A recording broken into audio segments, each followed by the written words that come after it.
Hey Moira, this is your brother. Good morning. You are a psychopath. So Moira, um, again, I'm communicating this way because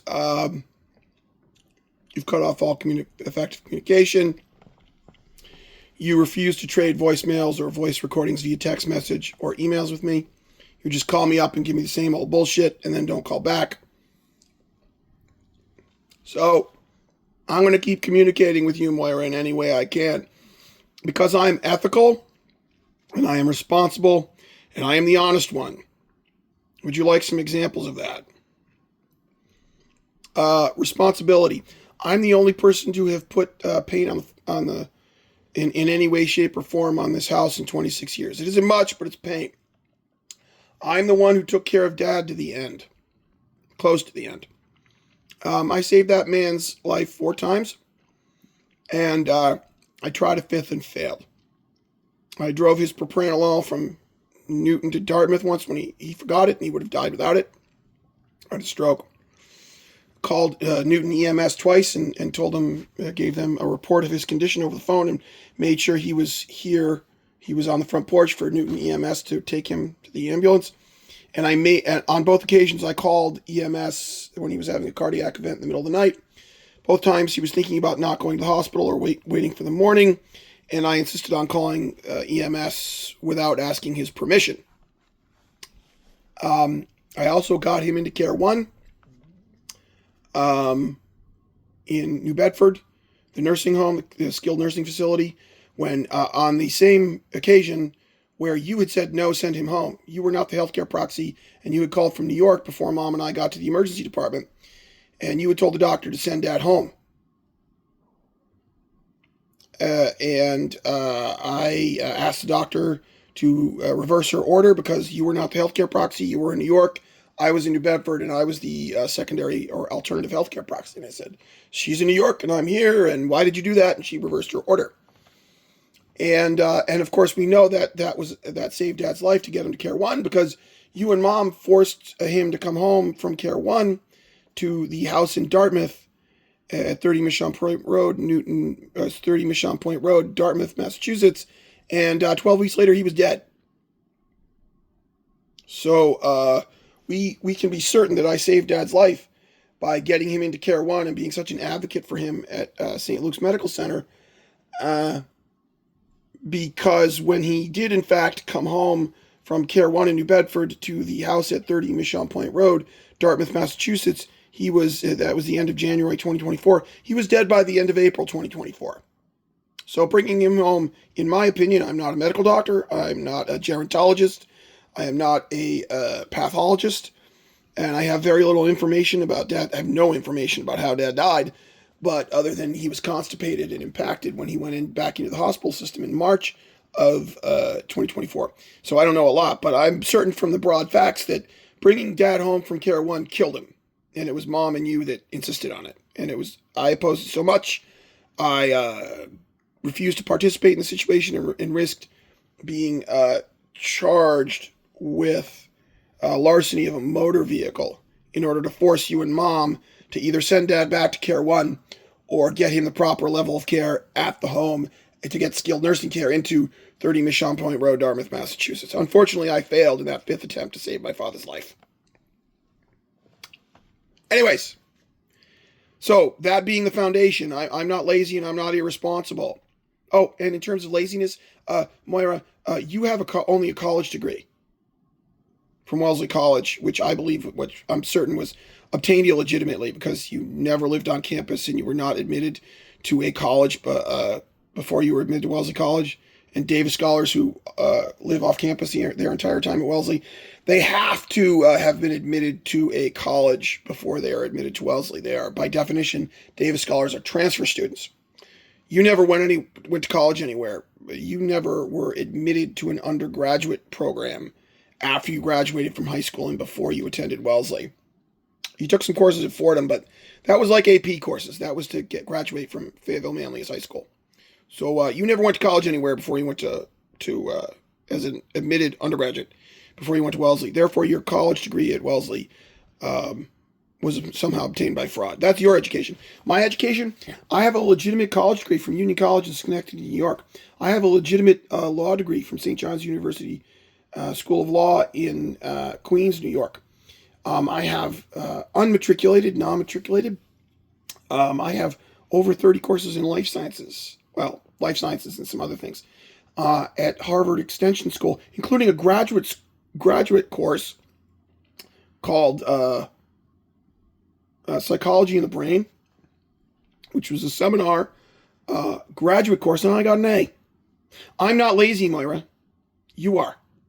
Comparing our educations demonstrates it. You are lazy. I am not. So I am the responsible one, the hardworking one, and the one who stuck by Dad to the end as best I could. Anyways, so that being the foundation, I'd like to give you a hypothetical about your co-conspirators in the Greek mob. Gambling debts.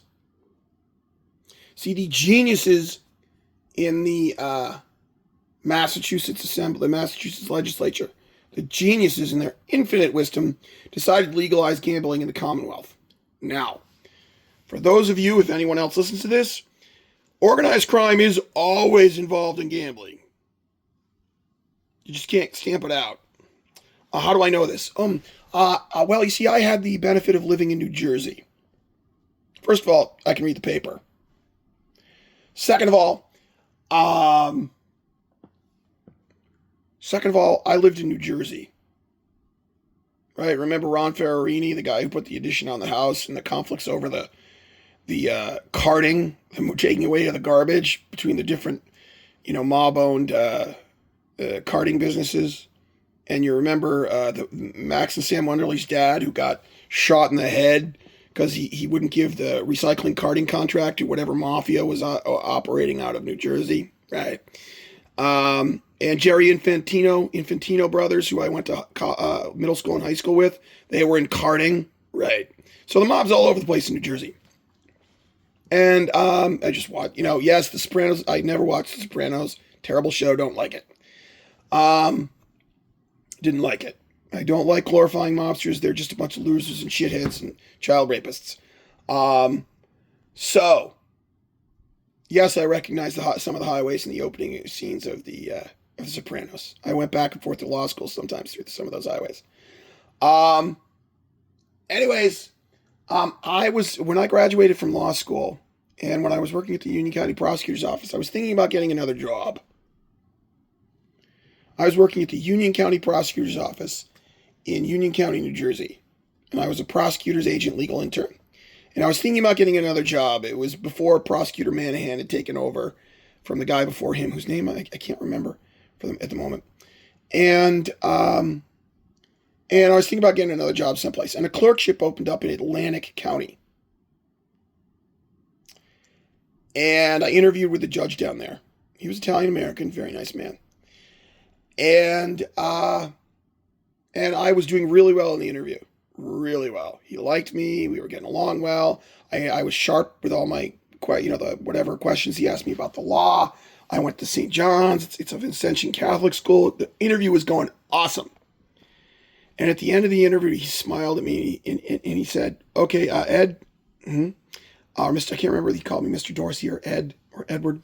He said, "Look, you're an excellent candidate. But there's a cultural fit issue." I'm paraphrasing here. Okay, aren't his exact words. This is a judge.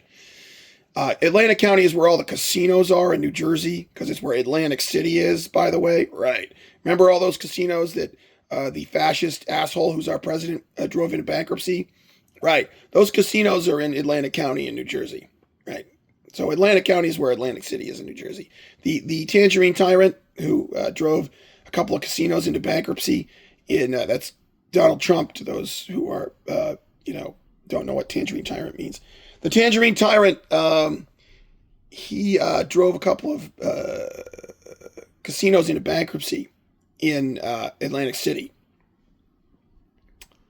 And anyways, the mob is down there. The Italian mafia is involved down there.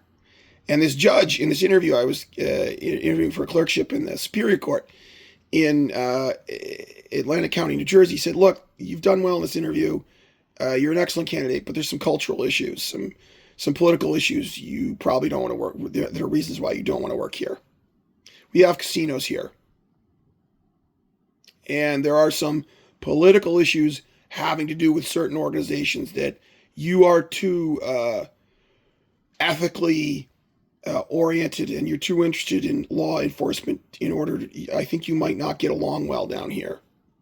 And I agree with you about this, and this, but this would be a difficult fit for you because of certain realities of the politics and non-governmental organizations and your views on law enforcement.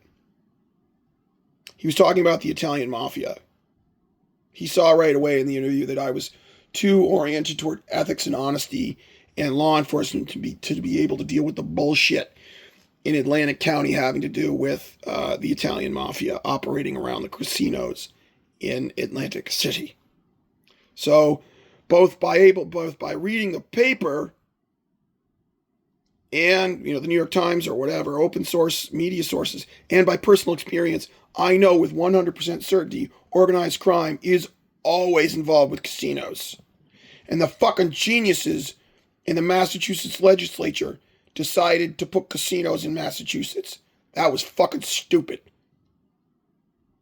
Now, if you wanna flush your state down the toilet, legalize gambling. They might as well flush the Commonwealth of Massachusetts down into a gigantic fucking sewer when they legalize gambling in Massachusetts.